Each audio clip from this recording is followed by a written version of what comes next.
Hi, welcome to the AI Enablement Sprint Blueprint.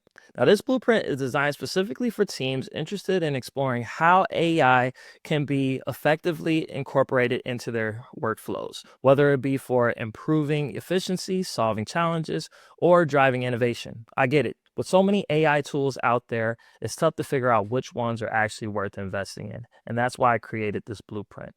Now, it's comprised into three key sections. The first one being strategy.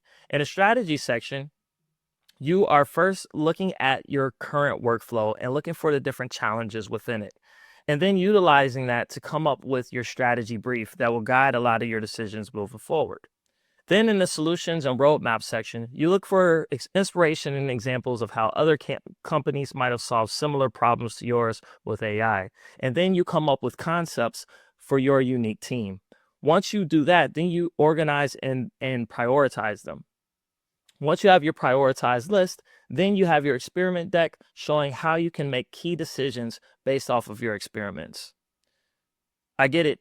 Figuring out how to use AI can be tough, but with a collaborative tool like this makes it 20 times easier, and you have a way to test and do it iteratively.